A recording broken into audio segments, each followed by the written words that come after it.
Clan Mistrider is a small clan in the craft world of Samhan. They are known throughout the craft world as being mysterious and distant to many other clans of Samhan. The clan bears an odd set of customs in the craft world. The first being that the clan keeps themselves covered head to toe and refuse to show their faces to those they deem to not have their respect and trust. All members of the clan wear a helmet called the Dergeth, with each one being customized individually by the wearer. They take this custom even further in that they do not give their true name while concealing their faces, adopting a pseudonym of sorts. They do this because in their eyes, revealing their true selves gives way to being taken advantage by others. This also provides an added layer of discipline in their lives in addition to the Asuryani parts. In spite of this secretive behavior, Clan Mistrider maintains a strong reputation of maintaining their code of honor. Their biggest edict is that they will not attack those that cannot defend themselves. This is a strict edict they follow, with the exception being Necrons, Orcs and Chaos, and if non-combatants violate things sacred to the Asuryani. The clan will personally shun any who violate that edict. Clan Mistrider stays in their home of Kodun, which is located in a forest biome in the craft world that is nearly in perpetual fog. There is only one safe route that all clans of Samhan know of to get to Kodun. Only those of the clan are aware of the different routes to get there. Just like most Asuryani, the birth of any child within the clan is highly celebrated and share the same traditions commonly associated with the Asuryani and Samhan. The most noticeable difference that Clan Mistrider does during childbirthing is that all clan members observing the birth will keep their helmet off to give reverence to Isha and see the newborn through unfiltered vision. Clan Mistrider celebrates the widely known traditions of coming of age for the craft world of Samhan, such as the rite where one races against the clan elder to earn the right to ride a jet bike in battle, and even leaving the mark of the world rune somewhere on their body. While those traditions are important to Clan Mistrider, they hold their clan-specific rite of Dergeth, or commonly known as the rite of the helmet in the words of the Monkai, of highest importance. The rite of Dergeth is the rite of passage all children of Clan Mistrider must undergo, should they desire to still be part of the clan. The rite consists of multiple tests of physical prowess and mental acumen, but the most important aspect is the focus on honor and how one acts. The most important part of the rite is the duel. The duel is considered the most sacred part of the rite to the clan. While winning does help when being judged by the clan chieftain and the various elders in the clan, it is more important on how the prospect adheres to tenets of honor in the clan. If one wins without honor, then they are no better than lowliest grot in an orc warband. What matters is how one acts throughout the course of the duel and how they act at the end. Who the prospect duels varies, but is typically one that would be a fair fight for the prospect. It is uncommon for a prospect to be faced against a superior or inferior opponent. Such times are warranted to serve as an additional lesson for the prospect to teach humility and grace. It is even more rare when the current chieftain is the prospect's opponent for the duel. Most times it is there to give a lesson of humility to an arrogant prospect. There are times that the chieftain will give a prospect lessons during the duel. These lessons are harsh, but are there to give the prospect one last chance to prove their honor and skills. Should one pass, they earn their Dergeth and become a full-fledged member of the clan. With the help of a bone singer, they forge their Dergeth and assume their second name as well, forever being known by that name to those outside the clan. For those that fail, 2 routes is offered to the prospect. The first is waiting for the next time the rite is held again, and trying again and being treated as a child still. The second is to be exiled from the clan, never to return.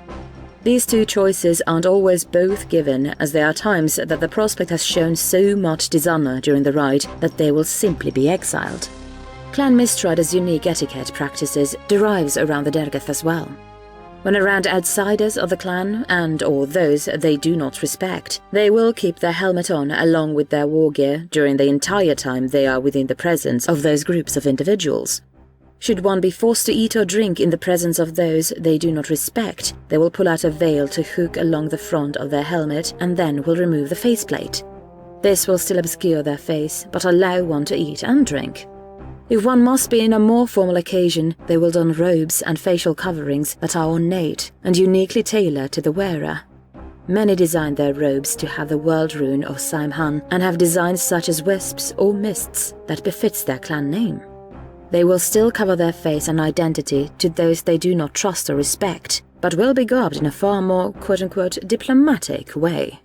Courtship within the clan is usually done between two willing parties, letting love blossom on their own. Usually it is when two encounter each other in a moment of passion in their respective crafts. The biggest sign of trust, respect and love is when one wears as little as possible to each other. It is a moment of vulnerability for the two, as they completely unmask and show each other all of what makes each other without filter, both figuratively and, mostly, literally. For courtship between different clans in the craft world, most of those are typically done through arrangements, though some are done through the passion of love. For those who marry and assume a clan name outside of Mistriders, they will remove and leave their helmet in private with the chieftain. The chieftain will record whose helmet it is should anything occur and the clan member returns to Mistriders. If it was an arranged marriage, the clan member that left oftentimes chooses to not reveal their true name to anyone and uses their second name. Some also wear partial masks as a means to show that just because they married into a different clan, they remember the clan that raised them. That is not to say that those who married into a different clan disrespect the traditions and values of the other clan. This act merely serves as a reminder of where they came from. It is that only through honest love does one reveal their true name to the one they have married that is outside the clan Mistrider. For those who marry into clan Mistrider, things are done with a higher level difficulty. Due to the nature of clan Mistrider, they will accept an outsider to their clan, but only after they have proven capable of maintaining the edicts of the clan. For the member marrying into the clan, they are tested with scrutiny and also must undergo the rite of Dergath. The clan wants to ensure that those who are marrying into the clan are truly capable of maintaining the values and traditions of the clan. Much like those born into the clan, the elders and chieftain allow those outside of clan Mistrider to maintain a piece of where they have come from. This allows those outside of the clan to maintain who they are, past, present and future, while also ensuring that they are full-fledged members of clan Mistrider. In their eyes, it is only fair to allow them to do so, when they also do the same when one leaves to marry into a different clan. Clan Mistrider has the unique superstition of revealing their true name and face to those they are closely familiar with. This is due to the belief of chaos and other malevolent forces being able to completely manipulate and control the entirety of oneself if they knew their true name and face, including their very souls. This is a central reason why the clan undergoes the rite of Dergath. Otherwise, the clan follows many of the same superstitions and beliefs of Samhain and the Assyriani in general. When the clan mobilizes for war, they take a methodical approach prior to leaping into action, when they have time, of course. When time is not of the essence, the clan will send in advance recon parties to scout out the areas of where they will attack. The forces they send out to scout may be more traditional stealth-based, but many times it may be in the form of raiding parties which will test out the defenses and resolve of the enemy. These raiding parties are typically led by the Corsair band of the Imperium Pythons, a closely allied Corsair band to clan Mistrider.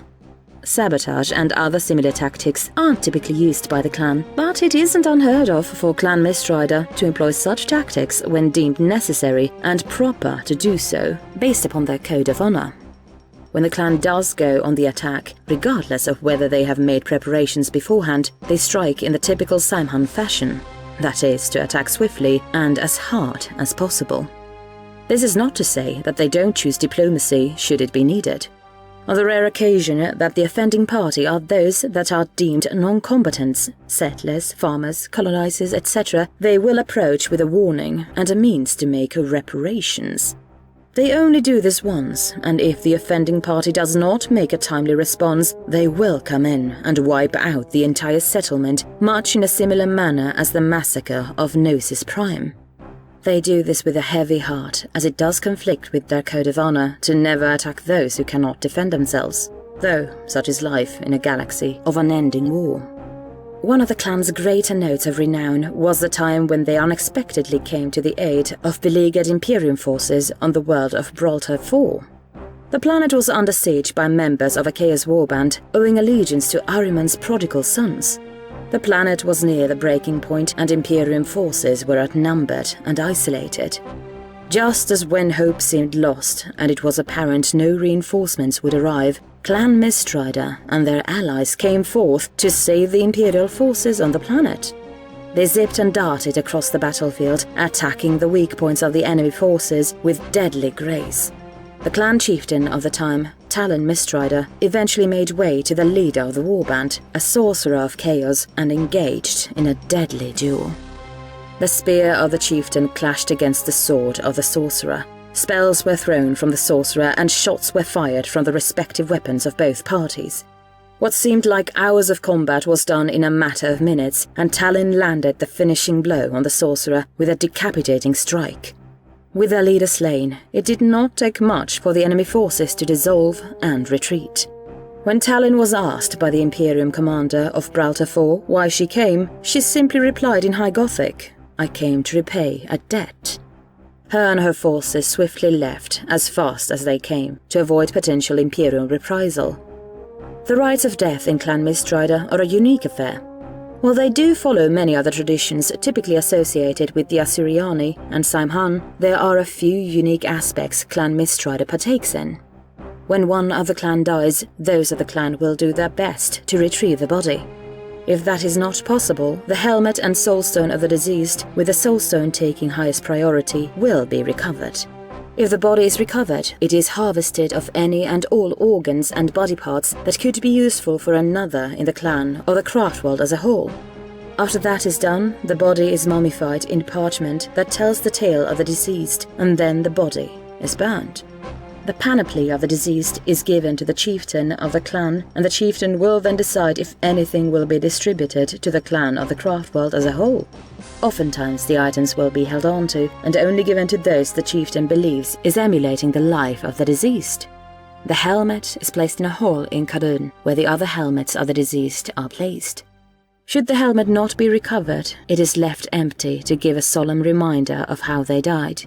There are some in the clan who will personally track down missing helmets and soulstones and either bring them back or deliver vengeance onto those who destroyed either items of importance. The soulstone of the deceased is placed into the infinity circuit of the craft world, where they are placed at rest with the other souls of Saimhan. In the chance that the deceased are needed for battle once again, their soulstone is removed from clan spirit seers and embedded in wraith constructs. These wraith constructs are specifically crafted by bone singers of the clan. These constructs are given designs on their heads based upon the helmet of the deceased, to give the deceased their identity even in this service.